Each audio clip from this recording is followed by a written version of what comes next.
എന്നാൽ പോലും നമുക്കിതിനൊരു പരിഹാരം വേണം. ഇപ്പം നിങ്ങൾ രക്തപരിശോധന ചെയ്യുമ്പോൾ നിങ്ങൾക്ക് നിങ്ങളുടെ ബ്ലഡിൽ IgE ലെവൽസ് കൂടുതലായിട്ടാണ് കാണുന്നതെങ്കിൽ തീർച്ചയായിട്ടും ഒരു നല്ല വൈദ്യസഹായം തേടുക.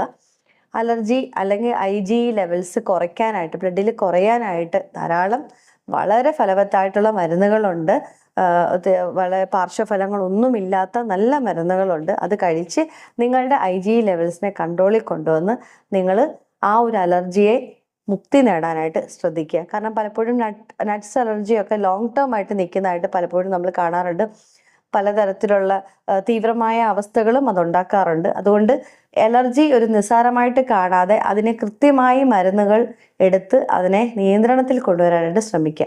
ഇനി നമുക്ക് നമ്മുടെ വീട്ടിലൊക്കെ വളരെ സർവ്വസാധാരണമായിട്ട് കാണുന്ന ഒന്ന് രണ്ട് നമ്മുടെ അടുക്കളയിലൊക്കെ കാണുന്ന ഒന്ന് രണ്ട് പദാർത്ഥങ്ങൾ നമുക്ക് അലർജി കൺട്രോൾ ചെയ്യാനായിട്ട് സഹായിക്കും. അതിലേറ്റവും